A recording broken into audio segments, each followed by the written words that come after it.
আসসালামু আলাইকুম। প্রিয় দর্শক, মনোরঞ্জন আলোচনায় আজকে আমাদের সঙ্গে আমন্ত্রিত অতিথি হিসেবে আছেন জাতীয় এবং আন্তর্জাতিকভাবে অনেকগুলো ঘটনা ঘটেছে। তার মধ্যে উল্লেখযোগ্য হলো যে পাকিস্তানের মধ্যস্থতায় আমেরিকা এবং ইরানের প্রতিনিধিরা পাকিস্তানে গতকাল দীর্ঘ 21 ঘন্টার একটা মিটিং করেছিল।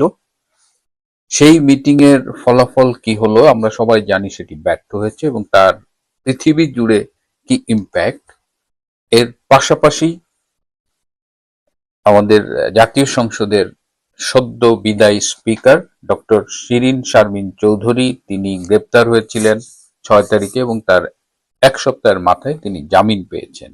তার এই জামিন নিয়ে নানা রকমের বিশ্লেষণ, জল্পনা কল্পনা চলছে। আমি চেষ্টা করেছি যে তার এই জামিনের পেছনের কারণটা আসলে কি। আজকে এই দুটো বিষয় নিয়েই মূলত আলোচনা করব। শেষ পর্যন্ত সাথে থাকবেন।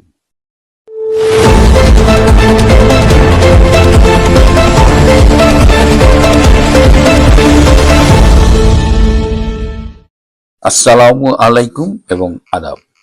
আপনারা ইতিমধ্যেই জেনে গেছেন যে পাকিস্তানের মধ্যস্থতায় ইরান এবং আমেরিকার প্রতিনিধিরা বসেছিলেন। আমেরিকার ভাইস প্রেসিডেন্ট জেডি ভ্যান্স এসেছিলেন। সেখানে দীর্ঘ মিটিং হয়েছে, 21 ঘন্টার মিটিং হয়েছে এবং জেডি ভ্যান্স মিটিং শেষে আমেরিকায় ফিরে যাওয়ার আগে তিনি বলেছেন যে এই মিটিং এর ফলাফলটি বলা যায় যে ব্যর্থ হয়েছে। আলোচনা ব্যর্থ হয়েছে কারণ আমেরিকা যা চায় সেটা যদি মেনে নেওয়া যায় তাহলে তো এই যুদ্ধই হতো না। তাদের পারমাণবিক কার্যক্রম বন্ধ করতে হবে, ইউরেনিয়াম দিয়ে দিতে হবে, হরমুজ প্রণালীর কর্তৃত্ব নিয়ে কথা আছে। এত কিছু তো ইরান এত সহজে মানবে না। আবার ইরান যা চায় সেটা দিলে তো আমেরিকার এই যুদ্ধে পরাজয় হয়েছে বলাই যায়।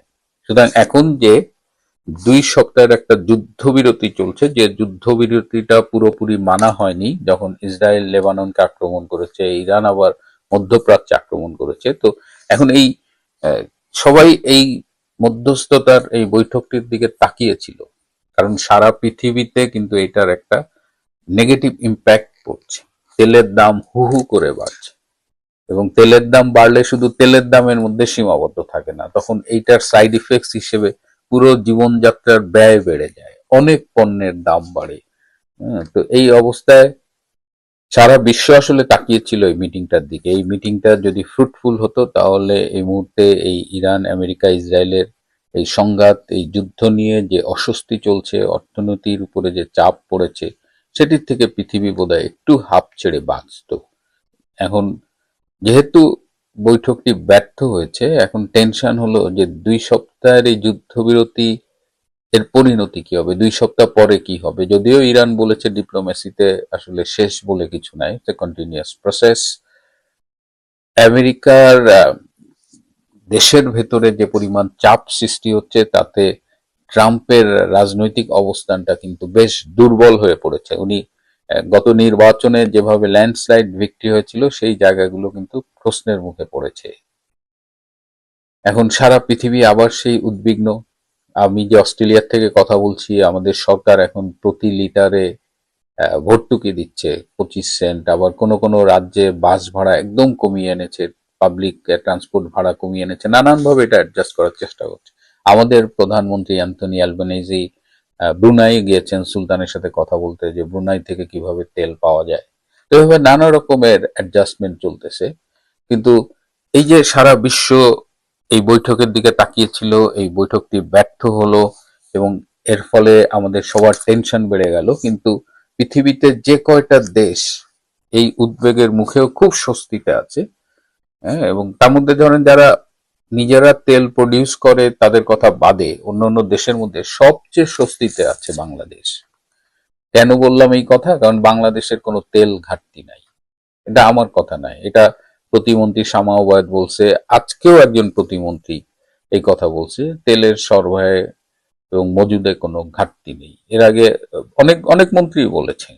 হ্যাঁ, সাধারণত প্রতিমন্ত্রীরা এই কথাটা বেশি বলছেন। তো যেহেতু তেলের ঘাটতি নেই, এবং আমরা শেখ হাসিনার আমলে দেখেছি যে 100% অকটেন বাংলাদেশে গ্যাস ফিল্ডের কন্ডেন্সেট দিয়ে প্রডিউস হচ্ছে, এটা ইম্পোর্ট করতে হচ্ছে না। পেট্রোলও অলমোস্ট ইম্পোর্ট কমে গিয়েছিল, ইম্পোর্ট করতে হতো মূলত ডিজেল, সেটাও ভারত থেকে আনার জন্য একটা স্পেশাল পাইপলাইন করেছিল।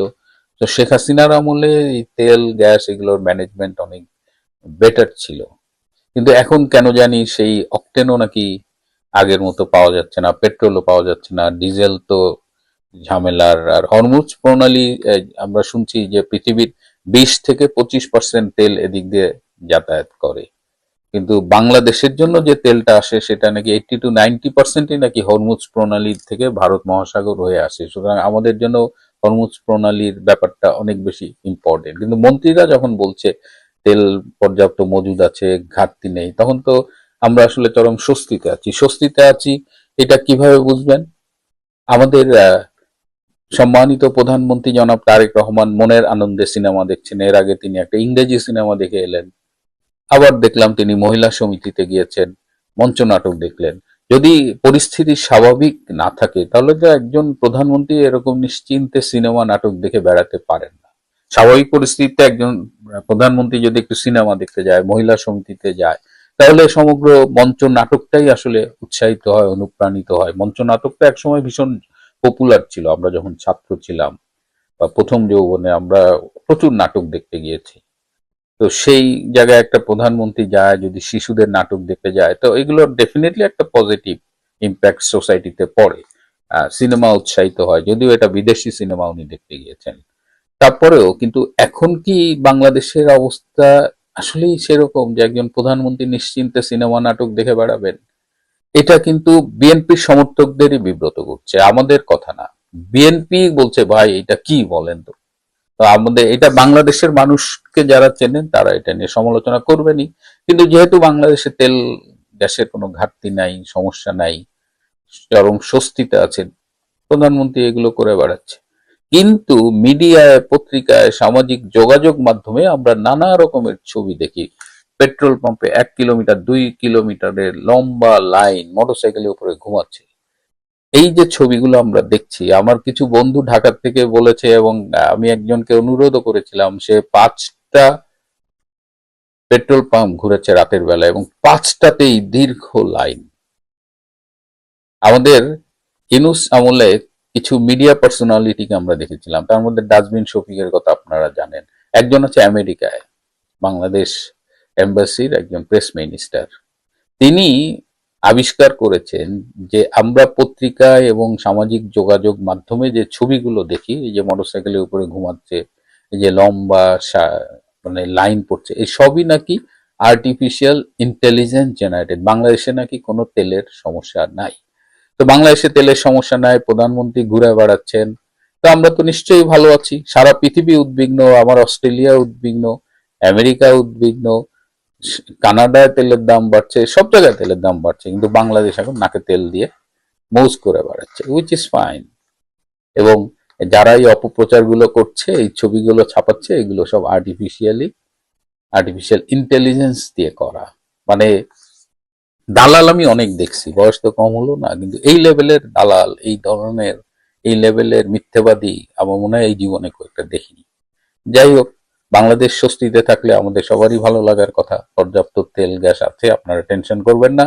কিন্তু এর মধ্যে টেনশন যেটা নিয়ে হচ্ছে সেটা হলো জাতীয় সংসদের সদ্য বিদায়ী স্পিকার ডক্টর শিরিন শারমিন চৌধুরী গতকাল জামিনে মুক্তি পেয়েছেন, এবং তার জামিনে মুক্তি পাওয়ার পর থেকেই সামাজিক যোগাযোগ মাধ্যমে ব্যাপক আলোচনা হচ্ছে যে তাহলে কি রিফাইন্ড আওয়ামী লীগের গঠন কি ফাইনাল হয়ে গেল, ডক্টর শিরিন এবং সাবেক চৌধুরীকে নিয়েই কি নতুন রিফাইন্ড আওয়ামী লীগ গঠিত হচ্ছে কিনা। এবং এটা নিয়ে অনেকে আবার বলছেন যে এটা কি রাজনীতির নতুন কোনো খেলা কিনা, পট পরিবর্তনের আভাস কিনা। আমি ডক্টর শিরিন শারমিনকে নিয়ে ঠিক উনি গ্রেপ্তার হওয়ার পরে আমি আরেকটি এপিসোড আগে করেছিলাম, 1 সপ্তাহ আগে, আপনারা সেটা শুনে দেখতে পারেন। এত জল্পনা কল্পনা ঠিক আছে, ইটস ফাইন, অ্যানালিসিস থাকা ভালো, কিন্তু আমি আপনাদের সত্যটা জানাতে চাই যে গত 1.5 বছর ইউনূসের আমলে তিনি একটা বাহিনীর কেয়ার অফে সেফ হোমে বন্দী ছিলেন। আমি জানতাম তিনি গুলশানে ছিলেন, কিন্তু আরেকটি সূত্র বলছে তিনি মহাখালী বা বাড়িধারা কোনো একটা ডিওএইচএস এর একটা এই বাহিনীর সেফ হাউসে এক ধরনের বন্দী ছিলেন, যেটাকে আমরা বলি গুম ছিলেন। এবং গত নভেম্বর থেকে তার সাথে আওয়ামী লীগ হাইকমান্ড এবং তার আত্মীয় স্বজনের যোগাযোগ সম্পূর্ণ বন্ধ হয়ে গিয়েছিল। তিনি কিন্তু গুম থাকলেও তার টেলিফোনে কিছু যোগাযোগ তিনি করতে পারতেন সীমিত আকারে, কিন্তু সব ধরনের যোগাযোগ বন্ধ হয়ে যাওয়ার পরে আওয়ামী লীগের হাইকমান্ড থেকে উদ্বেগ প্রকাশ করা হয় যে তবে কি ডক্টর শিরীন চৌধুরীকে গুম করা হলো কিনা, তাকে হত্যা করা হলো কিনা, এবং এই কনসার্নটা কয়েকটা দেশকেও জানানো হয়। বিদেশে কয়েকটা ইম্পর্টেন্ট ফ্যাক্টর যারা আছে বাংলাদেশের রাজনীতির ব্যাপারে তাদের জানানো হয় যে ডক্টর শিরীন শারমিনকে খুঁজে পাওয়া যাচ্ছে না। এবং আপনারা জানেন যে আমি আগেও বলেছি, গত নভেম্বরে ডক্টর খলিল যখন ভারতে যায় তখন ভারত থেকে ডক্টর খলিলকে জিজ্ঞেস করা হয়েছিল যে ডক্টর শিরীন শারমিন কোথায়। ডক্টর খলিল সেদিন জবাব দিতে পারেনি। এবার 7 তারিখে ডক্টর খলিল ভারতে গেছেন, 6 তারিখে ডক্টর শিরীনকে গ্রেপ্তার দেখানো হয়েছে। এই গ্রেপ্তারটা মানে 6 তারিখেই কেন, এটা কাকতালীয় নয়, যাতে ডক্টর খলিলের আনসারটা দিতে সুবিধা হয় যে শি ইজ ইন জেল নাও। কিন্তু যাদের কেয়ারপে ডক্টর শিরীন গুম ছিলেন 18 মাস, সেই বাহিনীর ভেতরে অনেক পরিবর্তন হয়েছে ইউনূস চলে যাওয়ার পরে, এবং তারা মনে করেছে যে এইভাবে একজন স্পিকারকে গুম করে রাখার কোনো মানে হয় না, এবং তারা সরকারের সাথেও যোগাযোগ করেছে এবং সরকারও বলেছে যে এইভাবে তাকে আর সেফ হাউসে বন্দি করে গুম করে রাখার প্রয়োজন নেই। সুতরাং সব মিলিয়ে তাকে স্বাভাবিক জীবনে আনার জন্য এই গ্রেপ্তার নাটকটা খুব দরকার ছিল। যেহেতু তাকে আনঅফিসিয়ালি গুম করা হয়েছে, সুতরাং তাকে কোর্টে প্রডিউস করে তাকে এক নাটক সাজানো হয়েছে। সেই নাটকের মাধ্যমে তাকে গ্রেপ্তার করা হয়েছে এবং 1 সপ্তাহের মধ্যে তাকে জামিন দিয়ে দেওয়া হয়েছে। এটা পুরো প্রি প্ল্যান্ড। এবং এই ডক্টর শিরীনকে গ্রেপ্তারের পরে কিন্তু একটা ক্ষোভ দেখা দিয়েছে সাধারণ মানুষের মধ্যে, জাতীয় পর্যায়ে, আন্তর্জাতিক পর্যায়ে। সেটিও সরকারের জন্য ভালো ছিল না। তো সব মিলিয়ে তাকে জামিন দিয়ে এই চ্যাপ্টারটা ক্লোজ করা হলো। এবং এই জামিন দেওয়ার মধ্য দিয়ে যে ফিসফাসটা হচ্ছে, যে গুঞ্জনটা হচ্ছে, এই যে রিফাইন্ড আওয়ামী লীগ, ডক্টর শিরীনকে অনেকভাবে প্রেশারাইজ করা হয়েছে, কিন্তু তিনি কোনো চাপের কাছে নতি স্বীকার করেননি। এটা আমি আগেও বলেছি। এবং সাবের হোসেন চৌধুরীও এই রিফাইন্ড আওয়ামী লীগের কোনো প্রজেক্টের সাথে নিজেকে জড়াতে চাননি, এবং এই দুটা খুব ক্লিয়ার করে দেওয়া হয়েছে। কিন্তু এই 1 সপ্তাহের এই গ্রেপ্তার, এই পুরো বিষয়টা যে বোনাস প্রাপ্তি হলো সরকারের, যে এখন আওয়ামী লীগের লোকজনই বলছে তাহলে কি শেখ হাসিনাকে মাইনাস করে রিফাইন্ড আওয়ামী লীগ করবে। এবং তারা দেখলাম যে রিফাইন্ড আওয়ামী লীগ হয়েই যাচ্ছে, এবং সেই প্রসঙ্গে কেউ কেউ ডক্টর শিরীনের বিরুদ্ধে কথাবার্তা বলছে। কিন্তু এই ধরনের কোনো বিষয় নেই। এই রিফাইন্ড আওয়ামী লীগ এগুলো সম্ভব না। আর রিফাইন্ড আওয়ামী লীগ করা যাবে না এমন কিছু না, এরকম 2-1টা ফাউল পাওয়া যেতে পারে, কিন্তু এই ডক্টর শিরীন, সাবের হোসেন চৌধুরী বা কেন্দ্রীয় আওয়ামী লীগের গুরুত্বপূর্ণ নেতা কাউকেই পাওয়া যাবে না। আওয়ামী লীগ একটা বিষয়ে ঐক্যবদ্ধ, দ্যাট ইজ শেখ হাসিনা। শেখ হাসিনার নেতৃত্বটা, এটা নিয়ে আওয়ামী লীগের কোনো কথা নেই। যদি কেউ কখনো শেখ হাসিনার বাইরে যেতে চায় তো ইজ গন ফর এভার আর কি। এটা এখানে রিফাইন্ড আওয়ামী লীগ বলেন, পিওর আওয়ামী লীগ বলেন, তৃণমূল আওয়ামী লীগ বলেন, এগুলো সব মানে অপ্রয়োজনীয় প্রজেক্ট। আমি জানি না সরকার যেহেতু ফুরফুরে মুডে আছে, নাটক সিনেমা নিয়ে আছে, তারা এরকম একটা নিশ্চিত ব্যর্থ প্রকল্পে হাত দেবে কিনা। তবে আওয়ামী লীগের যারা আছেন, যারা আমার শো দেখেন, তাদের জন্য আমি বলতে পারি যে ডক্টর শিরীনের নেতৃত্বে রিফাইন্ড আওয়ামী লীগ করার কোনো কারণ নেই, বরং গুম করে রাখা হয়েছিল। সেই গুম থেকে তাকে স্বাভাবিক জীবনে ফিরিয়ে আনার জন্য এটা খুব দরকার ছিল, এবং সেই হিসেবেই ডক্টর শিরীনকে জামিন দেওয়া হয়েছে। প্রিয় বন্ধুরা, আজ এ পর্যন্তই। ভালো থাকবেন, সুস্থ থাকবেন, তার চেয়েও জরুরি হলো নিরাপদে থাকবেন। সবাইকে অনেক ধন্যবাদ। দর্শক, আবারও নববর্ষের শুভেচ্ছা নিয়ে এই মুহূর্তে আপনাদের সামনে বছরের প্রথম দিনে আলাপ নিয়ে এসে আওয়ামী লীগের আলাপ। শেখ হাসিনা বিহীন আওয়ামী লীগের অবাস্তব আলাপ কেন আসছে বারবার? দর্শক, আওয়ামী লীগের পতন হয়েছে 20 মাস হয়ে গেছে। এই 20 মাসের মধ্যে শেখ হাসিনা বিহীন একটা আওয়ামী লীগের আলাপ বা একটা রিফাইন্ড আওয়ামী লীগের আলাপ কিন্তু আমরা বেশ অনেকবার শুনেছি। ইউনূস সরকারের সময়ও শুনেছি, কখনো সাবের হোসেন চৌধুরী, কখনো শিরীন শারমিন চৌধুরী, কখনো বিভিন্ন ভাবে এই আলাপগুলো সামনে এসছে। আমি এক কথায় যদি আলাপের গভীরে ঢোকার আগে যদি বলি, এগুলো আসলে ষড়যন্ত্র তত্ত্ব থেকে এই আলাপগুলো এসছে। কারণ এই মুহূর্তে আজকের বাংলাদেশে শেখ হাসিনা যতক্ষণ জীবিত আছেন ততক্ষণ শেখ হাসিনা বিহীন আওয়ামী লীগ একটা অবাস্তব পরিকল্পনা, অবাস্তব ষড়যন্ত্র, এটা ষড়যন্ত্র তত্ত্ব। আসলে কি এটা কি সম্ভব? এই আলোচনায় বারবার উঠে আসছে সাবের হোসেন চৌধুরী কিংবা ডক্টর শিরিন শারমিন চৌধুরীর নাম। সম্প্রতি শিরিন শারমিন চৌধুরীর গ্রেপ্তার হওয়া, জেলে যাওয়া এবং অতি দ্রুততার সাথে জামিন পাওয়াকে কেন্দ্র করে এই আলোচনা আবার নতুন মাত্রা পেয়েছে। অনেকে একে দেখছেন এটি একটি বড় সংকেত হিসেবে, কিন্তু প্রশ্ন হলো আসলে কি শেখ হাসিনাকে বাদ দিয়ে আওয়ামী লীগের অস্তিত্ব রক্ষা সম্ভব, নাকি এটি স্রেফ একটি রাজনৈতিক অলীক কল্পনা? আমরা যদি বর্তমান পরিস্থিতির দিকে তাকাই তবে দেখব একটি পক্ষ গত প্রায় 2 বছর ধরে সাবের হোসেন চৌধুরী বা শিরিন শারমিন চৌধুরীর নেতৃত্বে আওয়ামী লীগকে নতুন করে সাজানোর আলাপ তুলছে। তাদের যুক্তি হলো আন্তর্জাতিক ও অভ্যন্তরীণ চাপ সামলাতে একটি পরিমার্জিত নেতৃত্ব প্রয়োজন। শিরিন শারমিন চৌধুরীর সাম্প্রতিক জামিন সেই ধারণাকে আরো উস্কে দিয়েছে। রাজনৈতিক বিশ্লেষকদের কেউ কেউ ইঙ্গিত দিচ্ছেন পর্দার আড়ালে হয়তো নতুন কোনো ছক কষা হচ্ছে। কিন্তু এখানে একটি বড় কিন্তু থেকে যায়। যারা এই রিফাইন আওয়ামী লীগের স্বপ্ন দেখছেন তারা কি বাস্তবতাকে ভুলে যাচ্ছেন? ইতিহাস এবং বর্তমানের প্রেক্ষাপট বিশ্লেষণ করলে দেখা যায় এই ভাবনাটির ভিত্তি বেশ দুর্বল। কেন? কারণ আওয়ামী লীগের তৃণমূল থেকে কেন্দ্র পর্যন্ত যে সাংগঠনিক কাঠামো তা আজও এক ব্যক্তি কেন্দ্রিক আবর্তে ঘুরপাক খাচ্ছে, আর সেই ব্যক্তিটা হচ্ছেন শেখ হাসিনা। অনেকে আজকের পরিস্থিতির সাথে 1975 সালের 15ই আগস্টের তুলনা করেন, কিন্তু আজকের আওয়ামী লীগ আর 75-এর আওয়ামী লীগের মধ্যে রয়েছে আকাশ পাতাল পার্থক্য। 75-এ জাতির পিতা বঙ্গবন্ধু শেখ মুজিবুর রহমানকে সপরিবারে নৃশংসভাবে হত্যা করা হয়েছিল। সেই ভয়াবহ ট্র্যাজেডির পর নেতৃত্বহীনতায় ভুগে আওয়ামী লীগ কয়েক ভাগে বিভক্ত হয়ে পড়েছিল। মিজানুর রহমান চৌধুরী, মালেক উকিল বা জোহরা তাজউদ্দিনের নেতৃত্বে দল তখন খণ্ড বিখণ্ড হয়েছিল। নেতৃত্বের সেই শূন্যতায় আওয়ামী লীগকে তখন দুর্বল করে দিয়েছিল। কিন্তু 2024 বা 2025-এর প্রেক্ষাপট সম্পূর্ণ ভিন্ন। এবার শেখ হাসিনা বেঁচে আছেন, দলগতভাবে আওয়ামী লীগ এখনো সাংগঠনিকভাবে বিচ্ছিন্ন হয়ে যায়নি। 75-এ বঙ্গবন্ধু সপরিবারে নিহত হওয়ায় যে নেতৃত্ব শূন্যতা তৈরি হয়েছিল এবার তেমনটা ঘটেনি। ফলে শেখ হাসিনাকে মাইনাস করে নতুন কোনো নেতৃত্ব দাঁড় করানো মোটেই সহজ কাজ নয়। একটি রূঢ় সত্য আমাদের মানতেই হবে, শেখ হাসিনাকে বাদ দিয়ে এই মুহূর্তে আওয়ামী লীগ সম্ভব নয়।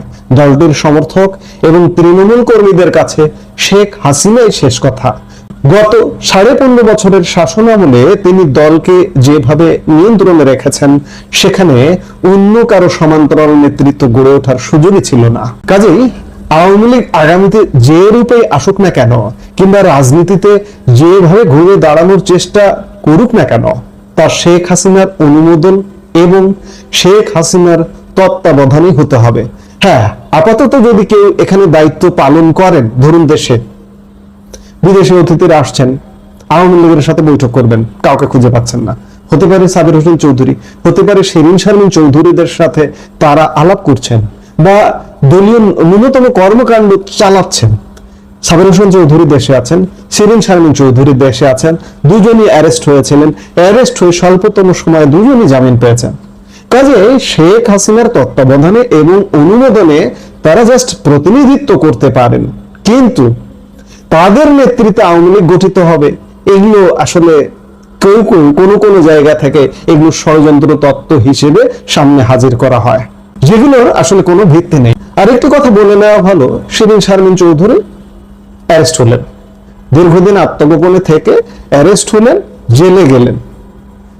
আমি যতদূর জানি, সূত্রের খবর বলছে যে শেখ হাসিনা শিরিন শারমিন চৌধুরীর জেলে কি অবস্থা আছে না আছে খোঁজ খবরও নিয়েছেন এবং তার যাতে কোনো অসুবিধা না হয় এরকম তাকে যাতে একটু ভালো রাখতে পারে এমন লোকজনকে নির্দেশনাও দিয়েছেন। অর্থাৎ শিরিন শারমিন চৌধুরী কিন্তু শেখ হাসিনার তত্ত্বাবধানে আছেন, এমনকি সাবের হোসেন চৌধুরীও কিন্তু শেখ হাসিনার তত্ত্বাবধানে আছেন। কেউ যদি অনেক স্বপ্ন দেখেন বা স্বপ্ন সামনে আনেন বা স্বপ্ন বলেন যে তাদের দিয়ে আলাদা আওয়ামী লীগ তৈরি হবে, এটি আসলে সম্পূর্ণ অসম্ভব।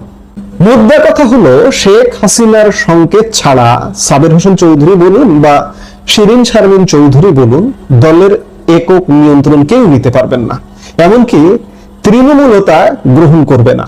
এর বাইরে গিয়ে ভিন্ন কিছু ভাবা বা করার চেষ্টা করা রাজনৈতিকভাবে আত্মঘাতী হতে পারে। এটাই বর্তমান বাংলাদেশের অমোঘ রাজনীতির সত্য, এবং আওয়ামী লীগের জন্য এর চেয়ে বড় সত্য আর কিছু নেই।